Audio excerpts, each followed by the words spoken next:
This is Third Eye Confidential. I'm Alycia, psychic snoop and metaphysical menace to the rich and reckless. Everything I spill, channeled, not confirmed, sealed behind Botox smiles and airtight NDAs. They told us The Wizard of Oz was just a movie. A yellow brick road, a girl from Kansas, a technicolor fantasy. But what if it wasn't fiction? What if it was a blueprint? Judy Garland became a household name at 16, but her real story is no fairy tale. Starved by studios, fed pills to sleep, pills to wake, and pills to keep going. Behind the curtain, she was controlled, conditioned, and pushed to the edge. MGM crafted her into America's sweetheart, but insiders whisper she was the first test subject in Hollywood's darker game. Was Dorothy the role or the ritual? Because The Wizard of Oz didn't just make Judy Garland famous. It became the backbone of something much bigger. Trauma-based programming, split identities, a road paved in control, cloaked in glitter, and long after the camera stopped rolling, Judy's breakdowns didn't end. They escalated. So did the pattern. From Marilyn to Brittany, echoes of her suffering play out again and again. Today we pull back the curtain on the girl who was built to be broken and ask, was Judy Garland the first canary in Hollywood's gilded cage? So let's go back to Judy Garland's time and the movie The Wizard of Oz and all Hollywood was about, which was always shady from the beginning, no doubt about it. I'm going to start off with, was Judy Garland selected for The Wizard of Oz for reasons beyond her talent?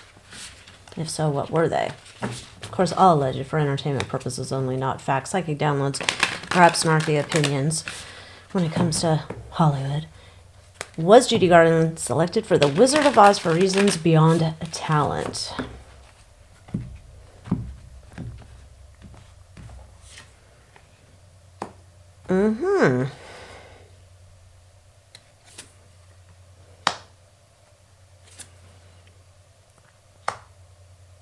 Yes.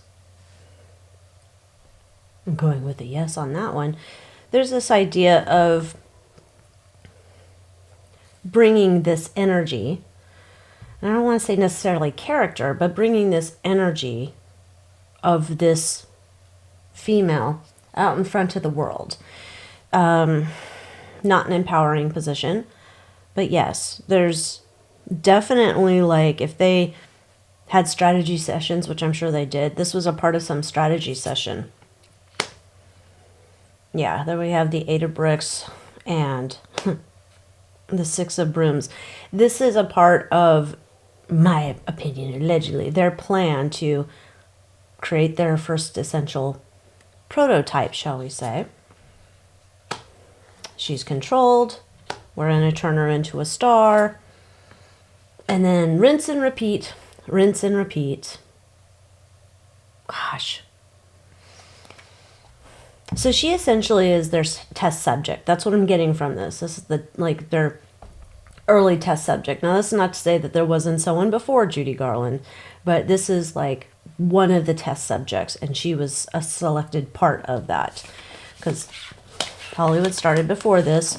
There's others, poor Hollywood men and ladies, but more ladies that got wrapped up in this. So, was MGM prepping her for more than just stardom? Because this looks like putting her on the world stage and getting the world to see this, essentially this character, where the character and the actress and they're melding into one, so they're indistinguishable.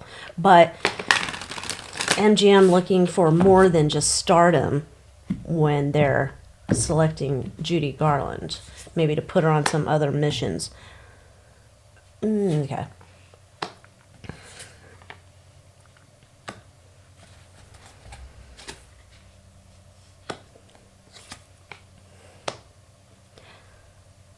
Looks like the only mission here that Judy Garland was to play was to bring their themes and ideas about the world and life and all of this stuff to life.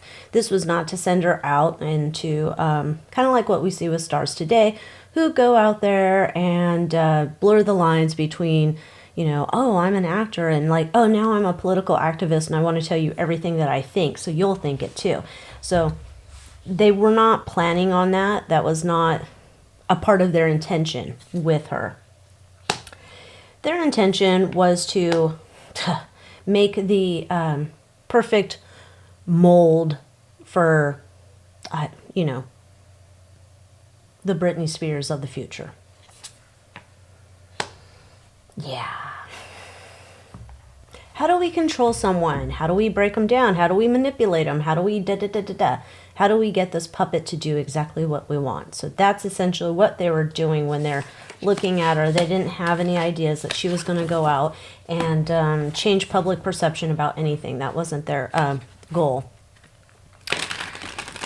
Let's look into... was Judy Garland ever aware that she was being manipulated? Did she have any idea?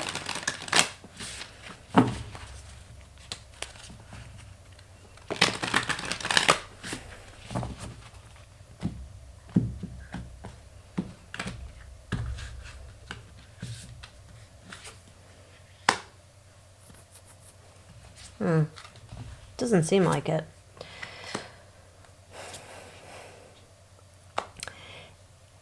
No. What she would have been under the idea that she was being prepped to be a major star. That's all she's thinking about. She doesn't have this idea that she's being manipulated. It's more about these people are helping me to become a big old star, and that I'm just so new and green to this, and I have no idea that I'm being paired up with these people in the industry to help me move further along so I can be a success, and so they can ease me into the ways of the eyes wide shut, and so then I can hold that all near and dear to my heart. Okay, so the manipulation's coming and she doesn't even see it. Figures. Let's see if they're manipulating, programming her. What can we know about that process during that time in Hollywood? Where is this like happening, or how is it happening? What does that situation look like?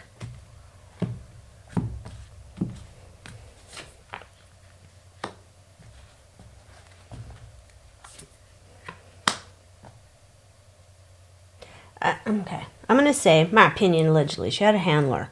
And this person was essentially like with her day and night. And starting when she's young. Anytime she encountered some type of situation, this person was always there to reframe it in a different way. So she could just say, oh, I wouldn't have seen it that way. Yeah, that's right, kid. That's why I'm here. I'm here to help you. This was the person, okay, who's changing her mind about everything that she's seeing and telling her what she should be seeing and how she should be judging it and measuring it and how it is to be, so that this handler can mold her into the person they're looking to create.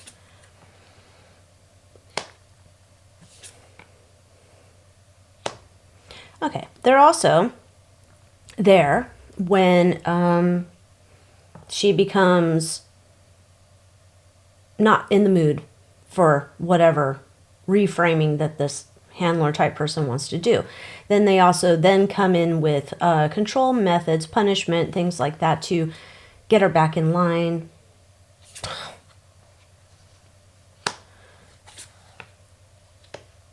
There's the substances. And then we get the substances on board when a timeout or some type of punishment, that's not enough and that is not working until they finally break her. Terrible. Terrible.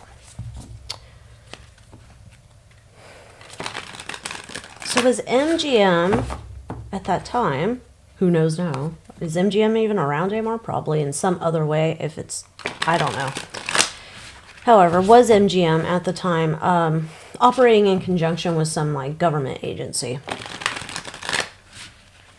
I think there's, when people put the tinfoil hat on, they will say, well, MK Ultra was not created or thought of or whatever until later. So therefore, Judy Garland cannot be a part of that program.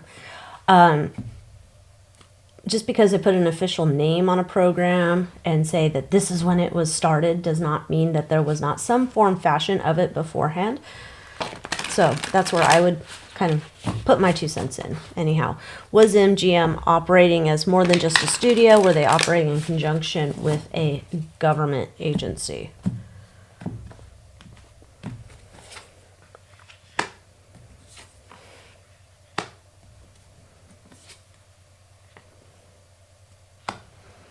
Not at first.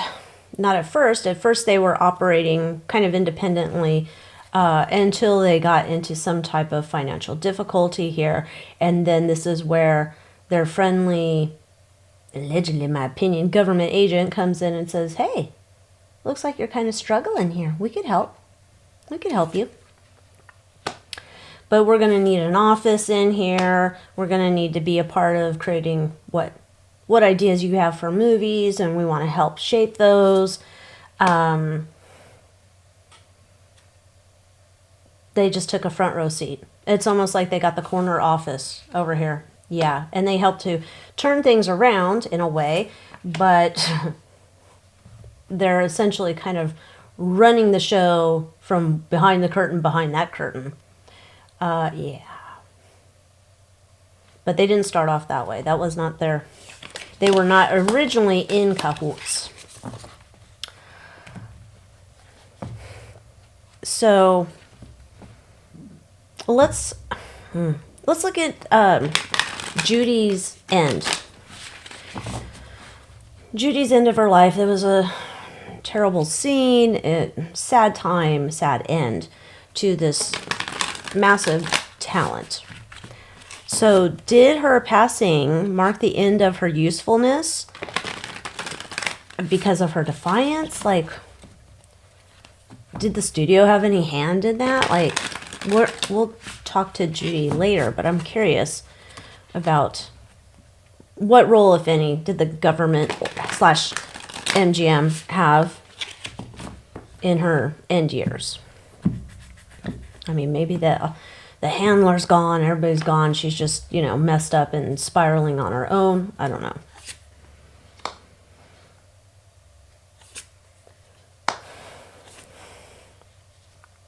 In some form or fashion, there's still some type of handler there with her.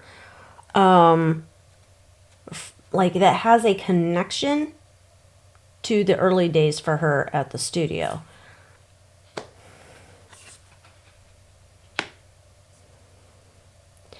Wow, this is giving like conservatorship vibes of somebody is there who's trying to get her to perform. Here, do this, do that. Like, just use her up until she's done. That's the vibe here. How much more can we get out of her? Putting on whatever, here, take this, take that, whatever illusion, put on some extra makeup, do whatever it is so that you're looking like you have everything together because we're trying to make money off of you. So there's somebody, I'd almost call him like a mixologist behind the scenes that's really trying to keep her going and functioning and all that up until the end. So there's definitely some person there. And so it wasn't her being defiant in the end. They were still in some fashion puppet mastering her. Okay, let's move on to The Wizard of Oz because that'll figure into this. Was The Wizard of Oz designed with subconscious triggers in mind? You can go down The Wizard of Oz rabbit hole. It's kind of interesting.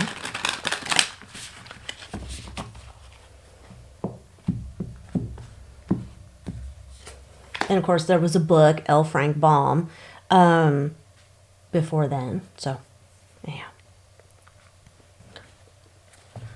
Well, by golly. Sure was. Sure was.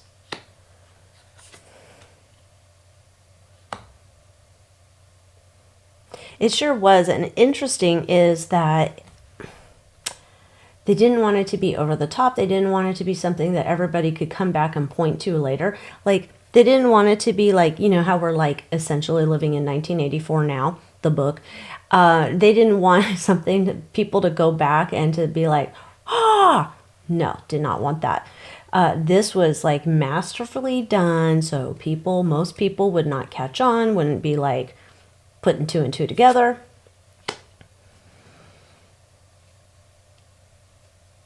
Yeah. I might need to go back and watch that again. Anyhow, this whole idea here is this like so many layers upon layers upon layers that like it would make it hard for any person who doesn't wear a tinfoil hat to pick out things. They'd just be like, what? What do you, I don't see it. Oh, such a success in their minds. This is like one of their best pieces of work that they were able to put out there on the masses. Nobody's wiser. Yeah, and it just continues to make money. It's just like the perfect piece of art.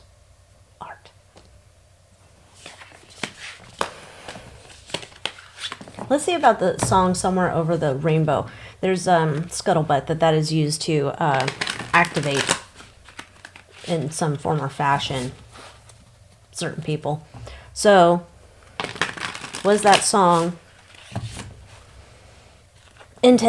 used for trances or to be an activation trigger?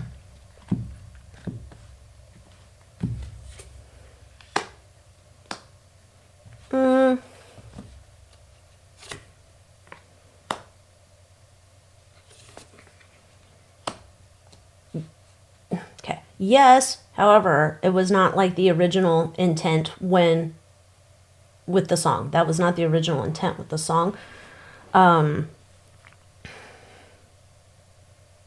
It came along after, during the finessing of the song, I want to say with the frequencies, the notes,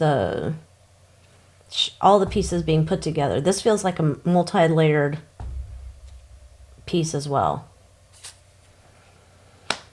But there we have the Queen of Brooms, yeah.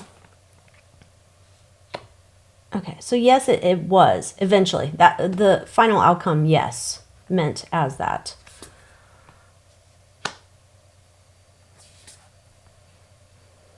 And meant to activate certain people in certain ways, and been used like that ever since to transform people into whichever way their programming is meant to get them to go to.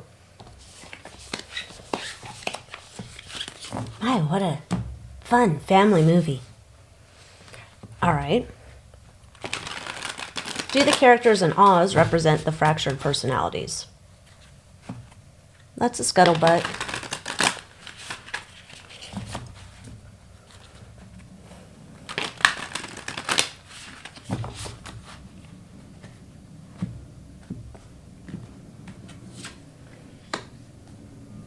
Mm-hmm. Absolutely. Absolutely.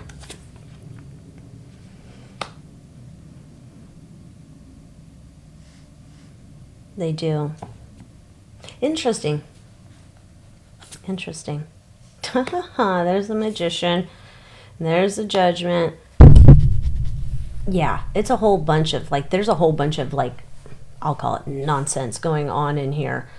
But meant to activate, meant to play on, torment, I guess we could say.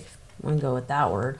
To get people who would be susceptible to, like, to portray these people that have been fractured. But there's that other layer about, like, activating it and stuff. But yeah, the characters are, for sure. Let's see about the original author. I don't know how closely the book follows the movie, but let's see about the original author. Like, what's his story real quick? I know this is about Judy Garland, but...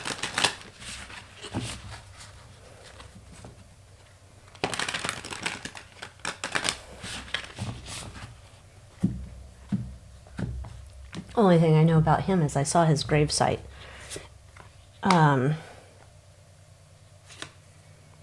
Oh, shit. Okay, so of course, yeah. He's in Eyes Wide Shut, so of course.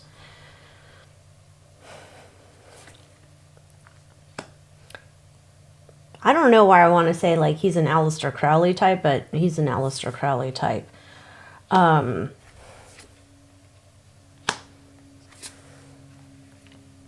There's also this idea that him, back in the day, was having trouble finding success. At least this is what I'm getting. I don't know about his lore, his origin stories. I don't know about any of it. I don't know his history. But this is coming through of, like, back in the day, he was looking for his success, like, wanting to find that piece of work that would get him fame for all eternity, essentially, right? And this is where Eyes Wide Shut comes in and makes a deal with him, and then there's like this collaboration effort between the two. Much like when the government's going into the studios, this is the same idea. Eyes Wide Shut's collaborating with him on these, helping him to form and fashion these story tales. And maybe the government's a part of this as well. But Eyes Wide Shut for sure, because Eyes Wide Shut, you know, they're at the conference table and all the different departments show up there, okay? They are involved in his creation of the story. So lest anyone think that this guy is some genius who just came up with this idea for this enduring story, no. Continuing on.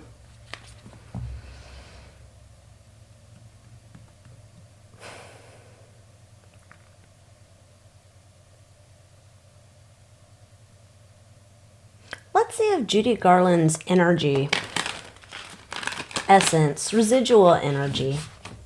I know that sounds kind of Ghost Adventures, but, or paranormal people. Is her like residual energy like something, maybe even her energy, in a way like something that they summon, conjured during the making of other pieces of film, TV, whatever? Are they still like, is she become like some weird like deity to them? Maybe they even have something of hers that they're using. There's an altar. There's something to it, I think. You know, maybe she's a patron saint of, who knows.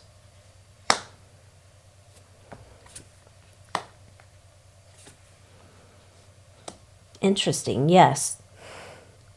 There is. It's not always used, but yes, there is. Yeah, this is like they use her, some type of her energy, some type of like, maybe this is like, oh, these are her, I don't know, earrings. And so we use them and they're on our altar. And when we are looking to gain her energy to help us, like it's, yes.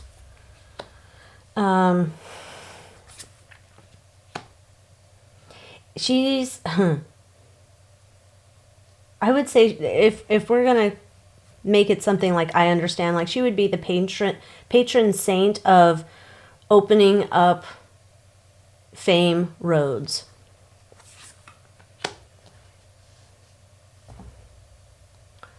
She would be like,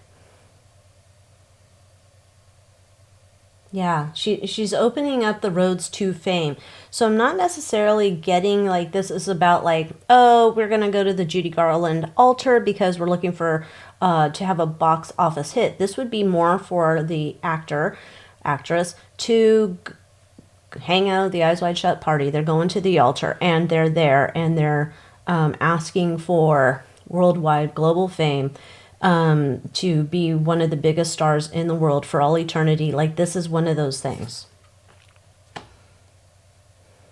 They're asking for a complete and total transformation, asking for her energy to, I guess, commingle with theirs, so that they can completely have her energy essentially like, this is weird, come into them, I guess, and build up and help to transform them into an iconic worldwide star, because they just don't have that in them to begin with. Weird. Let's see if what was Judy Garland's programming the basis for programming other starlets, stars, singers. Like, was she considered like a success? And they're like, okay, what did we do with her? Mark it down, write it down, document it. This is what we're doing for our future worldwide global icons.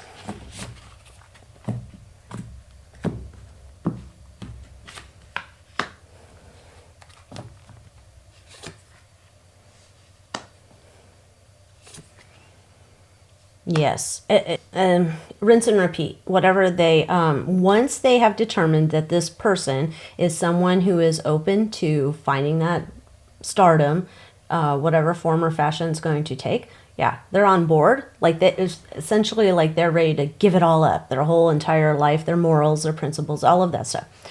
Then the programming begins. The programming begins.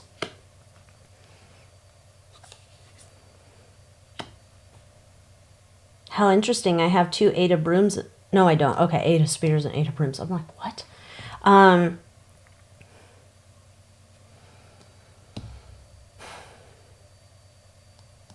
I think this is a different process, though. This is like a fast track process than what happened with Judy Garland. Like, they figured out how to streamline their process, so it's not as hands-on tactical so much, where there's somebody with them all the time. They have other methods and means that they get them programmed to be a part of the show. One of their measures for success is when they see their first breakdown that's like major, catastrophic, while it can cost them money where the performer cannot perform, and oh, maybe they're dehydrated and they have to go to rehab or whatever. That is their first marker of their success. And then they go back into the drawing board to, like, there's somebody like a Monday morning quarterback in there somewhere who's like going through their diary and going through the things that were going on to make sure they now can document what are triggers, how do they get activations going, how do they manipulate this person. Scary. Like, they're constantly refining this process to use over and over again. Okay.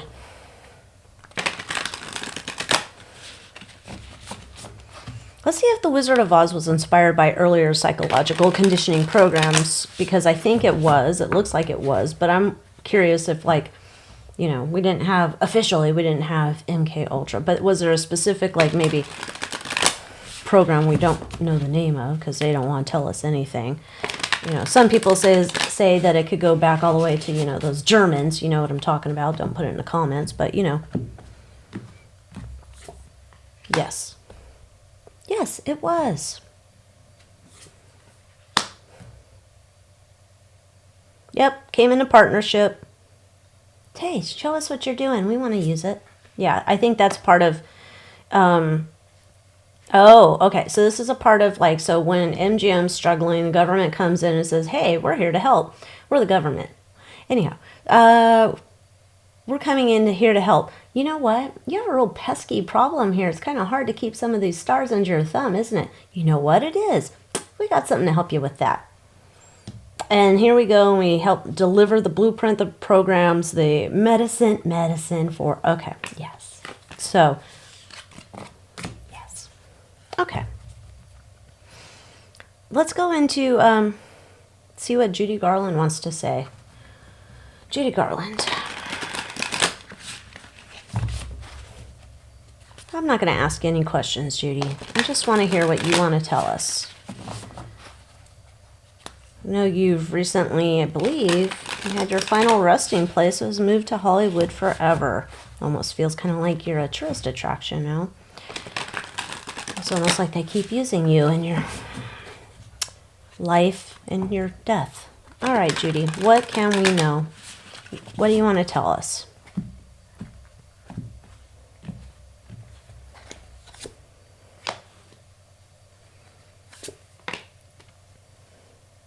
The more things change, the more they stay the same.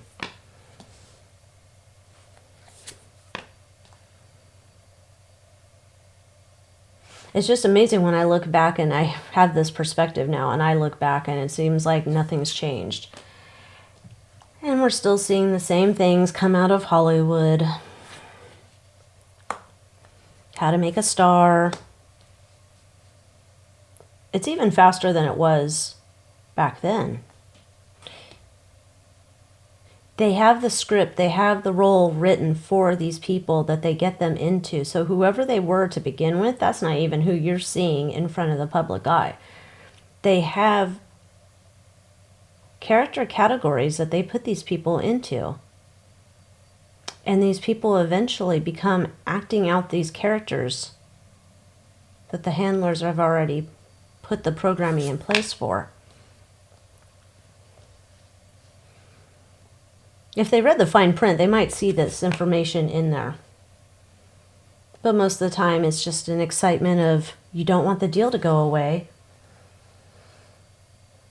And they use their failed experiments to point to get the person to sign on the dotted line. You don't want to be like so-and-so, do you?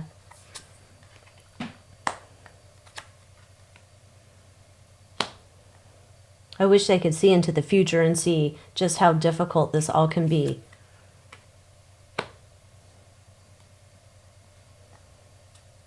It's the whole idea of being careful what you wish for, because once you're in their control, you are in it forever, and you're having very little choice in how you're moving forward. Because remember, you, the actor, actress, have now become their character, and you will do what they say.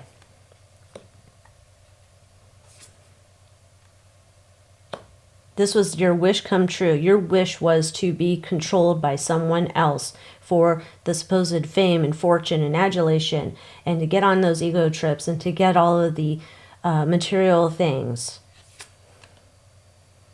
Just so you can be worshipped by other people.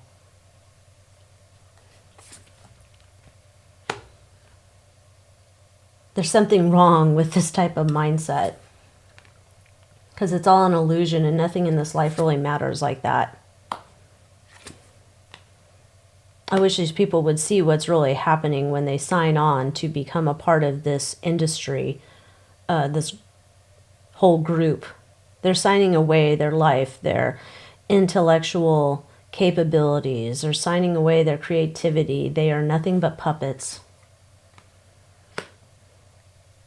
They are pawns in the game, and they're being played and told to move into all of these different places. They're being told what to say. Someone has already come up with their entire script. They have no idea what the ending of their own movie is. And by ending of the movie, I mean their life. It is planned out from when they get their hands on them to the end. It is planned out. And for those who attempt to get out, their life is spiraling out of control regardless, because they're never really out of this. They think that they're going to be able to go on, move on with their life. It doesn't stop. They're behind the scenes, and they're casting their spells, and they're doing their magic, and they're putting these roadblocks of energy in front of these people at every step of the way. But they would never say anything to you about that. They just continue to move forward, and using all of their, as you call it, eyes wide shut methods. This is to prevent someone who tried to escape the system from jumping in front of someone they are actively promoting to be a star. They are always working together. The house never loses. And so when you see it from this different perspective, you see that the house always wins. So they always have a strategy. You're never getting out of it. No matter how hard you work and how many opportunities seem like, wow, I got out of the system, and look, I'm going to be making this project.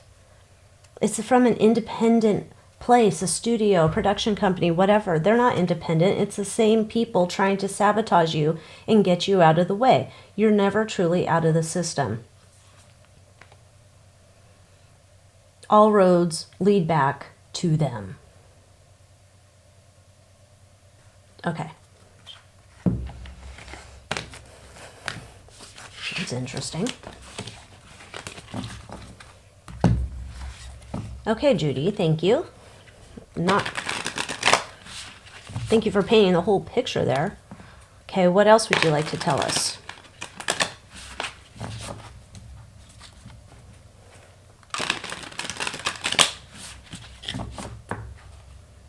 She's like, darling, there's so much. Okay.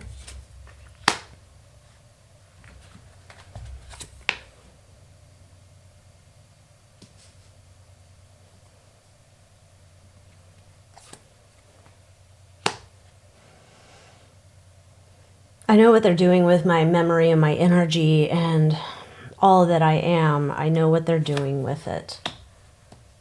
And this is a part of, apparently, I signed away my rights to have any say to stop this in this life, that life, the afterlife, any life. There is no way that I can fight back over this. Essentially, my energy has been co-opted by them for all of eternity.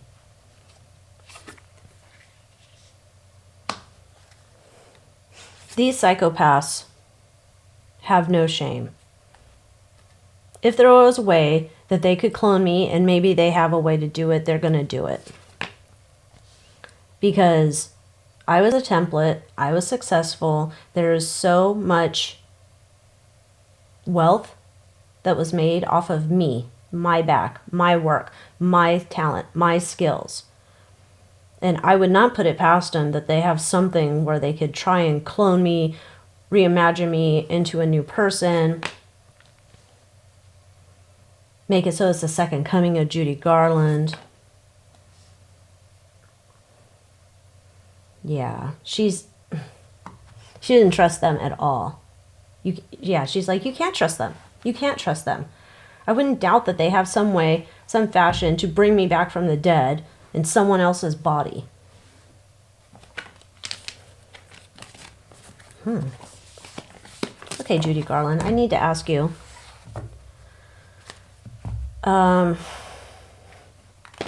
What do you think about this altar that we got in the reading about that you're using something of yours to call in your energy, which is kind of like a step below calling you.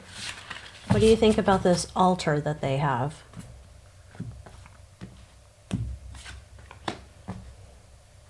Terrible.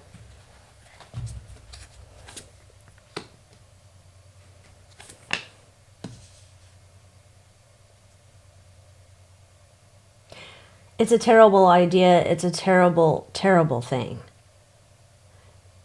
Some wackadoo had this idea that this was going to be some grand idea to bring something of mine and make a little altar, and then all the starlets or wannabe starlets can come up here and tap into that energy and use it for their own. It's terrible. They already have the programming in place. They already have the character set for these people who are trying to aspire to be global icons. They already have all of that into place. They can just follow that plan. However, when they're tapping into the energy of the item of mine that they're trying to pull my energy into it, they're not actually getting my energy as much as they're getting all of the bad things that I was experiencing throughout my life.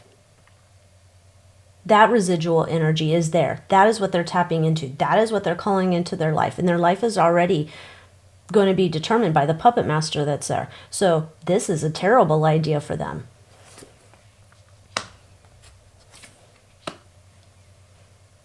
They have been so brainwashed by their puppet masters that they have no idea that they're just calling in more trauma, more drama, more terrible things into their life. They are asking for that energy. It's almost they're sabotaging themselves. But they want that. They want them to sabotage themselves. So it's almost like you come into one of their like dungeons, and she's telling me, like, imagine it looks like Ripley's Believe It or Not.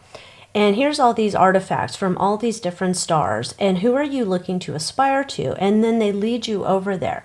What these people think they're doing is, I'm the starlet, I'm summoning the power, the talent, the glory of Judy Garland. What are they summoning? They're summoning my addictions, my frailties, my trauma, my sadness, my hurt, my everything that's not seen in a positive light. However, it's a part of the human condition. Mine was more so that because there was things that they did to me that I wasn't asking for. But beyond that, they're calling in all of these terrible things. The studios want that. It makes them an easier mark. It makes it easier for them to do what they're going to do. And they have no idea that they've put themselves against the 8 ball and played right into the hands of the puppet master.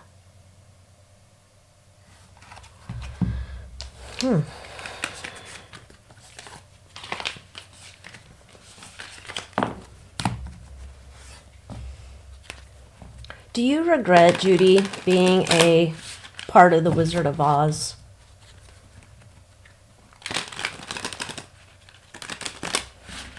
Do you regret that your legacy is a part of the Wizard of Oz?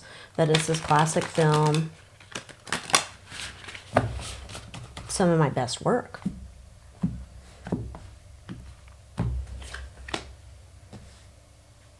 Some of my best work. But yeah, I've got regrets about it. You would not even begin to imagine how much I was not even present for the work there.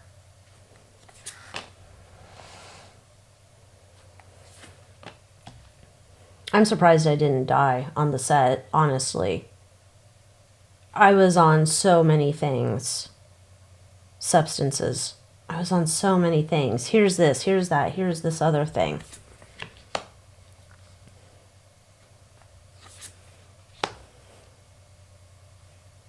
Essentially, I was turned into a kind of a science experiment.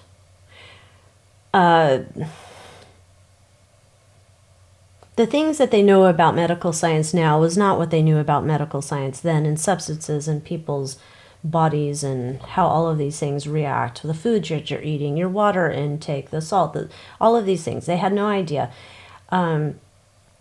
So essentially, I became a little science experiment for them. Yep, I became the science experiment for them.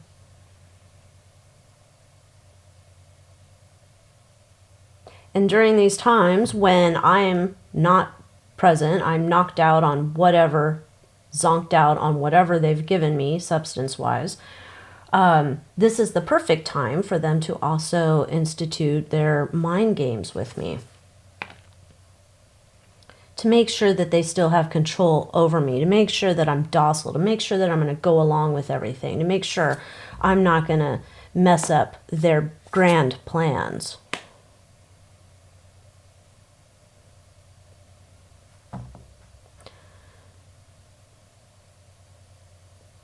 However, just getting back to the work. I'm proud of the performance that I gave. I put a lot of myself into my role. I knew that this was going to be a big production. I knew this was going to be a big film. And I knew that this was where I was going to become, this is where I was going to have a place in people's hearts forever. And so in that way, I'm grateful for it. It was a wish come true, and I was a part of it because of their plans they put into place. Do I wish we didn't have to use these methods to come up with the same product? Yeah, because it was terrible, and there's so many layers of evil within that production of that picture.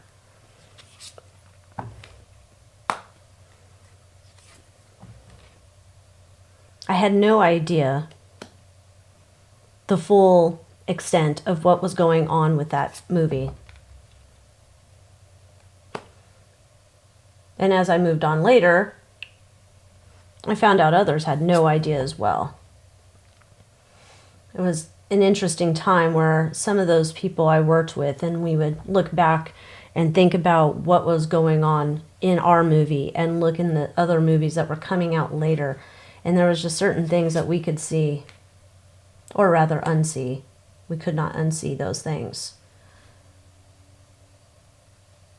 The gaslighting, the trauma, there's so many repeating things that we saw on repeat in different things, and just I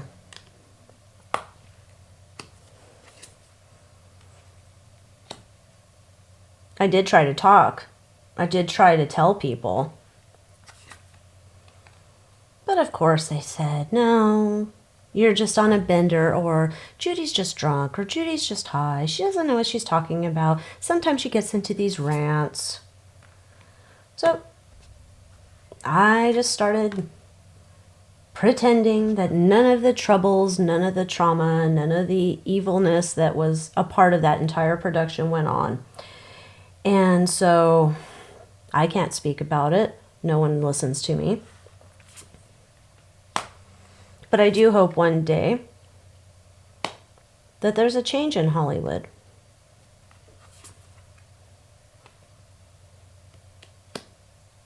I do hope one day that there's a person, kind of like what they used to do with that Hayes guy. I do hope one day that there's something there where someone can put in standards and morals, and that they actually listen to it and stick to it, and not just give lip service to it. Until then, the entire industry is just withering and dying underneath the weight of its wickedness. But it's what made me who I was and allowed me to do a whole bunch of other things, along with spiraling into my death descent.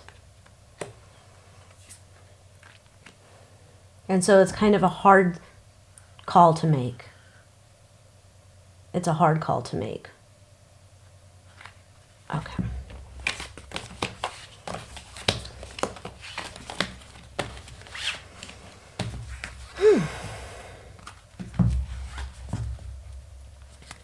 What do you think about them moving your grave?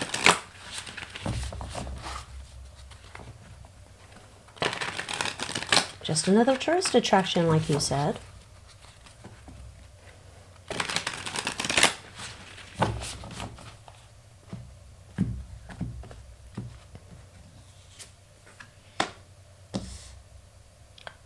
It makes perfect sense. It's Hollywood. It's a tourist attraction. You make everything in one place. Everybody can go and be stuck in that town forever. Oh, have you seen this? Have you seen that? You need to see this. Go see that. It's an attraction.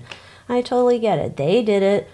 Of course they did it because they're still making money off of me. There's all these in cahoots. You would not believe the companies that are all in cahoots in the Hollywood tourist industry type thing. You think that like death tourism isn't a thing, it's a thing. And if you think that the people at the funeral homes or the people at the cemeteries aren't in cahoots with all of that, you're wrong.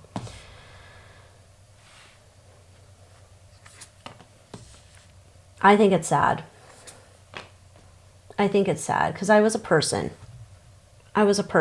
But yet in one way, this is essentially like that altar that they have that all the starlets are going up to. This essentially is another altar.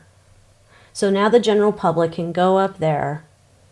There's something there it's not a good vibe. This was like the worst parts of my life.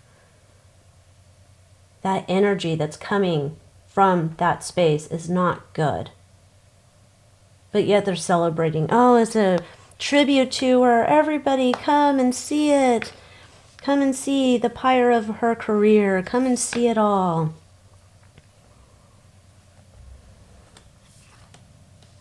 It's a sad, sad thing. But I go back to, this is what I signed up for. Did I read the fine print? No, I didn't. This is what you get.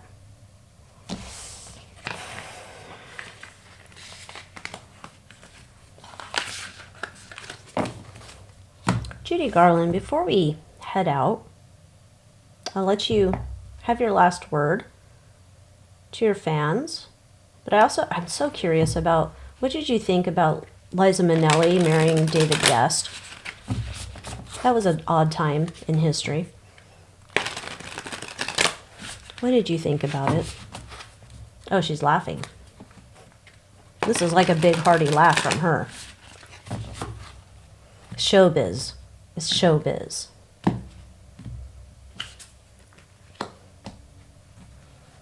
Okay. This is, she's saying it's like showbiz. This is like, she's looking for money. She's looking for clicks.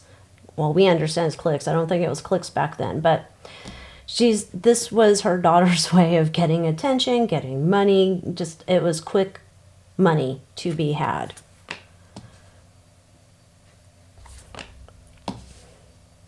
She made her mistake, though, when she got, like, legally entangled with that fella. When she was looking to walk away. It wasn't so easy to walk away because she kind of got legally entangled with that fella. She should have thought about this when she got into it. Like, what's your exit plan? You always have to have an exit plan, and I'm not sure why she didn't think about her exit plan. She's usually really good about that. Okay. All right, Judy. For your fans. And hearing everything that we found out today, what do you want your fans to know? What do you have to say?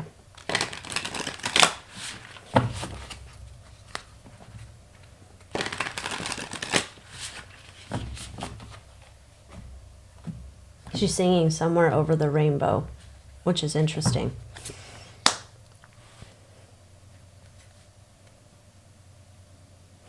She says, it's a song that's triggering, but it's some of my best work. In some ways, I wish I could recapture it so it's not associated. It has none of their terrible tentacles on it. I wish that I could just have that as my finest piece of work, that performance. But alas, I can't. I thank you. I thank you for still remembering me. I thank you for cherishing me. I thank you for honoring me. I thank you for keeping my work, my memory, my gumption alive. I cherish that I still have fans. I cherish that there's people who still care about me.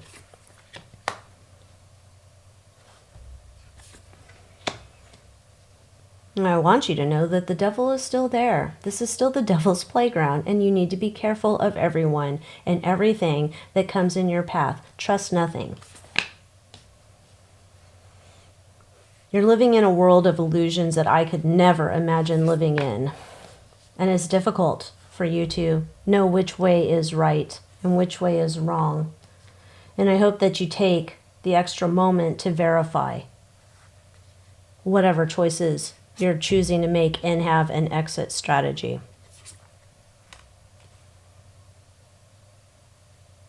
I'm there when you recount the stories of my career and sing my songs. I'm singing those with you.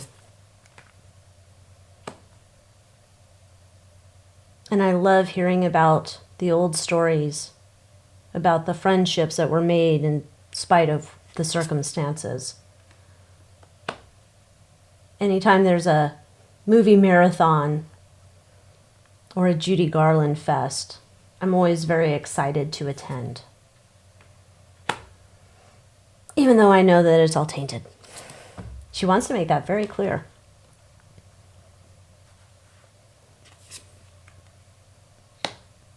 I'm hoping I have some effect and in some way that maybe those who love me, those who give me credit, those who are my biggest fans and supporters, that in some way our positive energy can overcome the underlying evil of this project. I wish that we could just reclaim that energy for our own, and that's just something we have to continue to work at.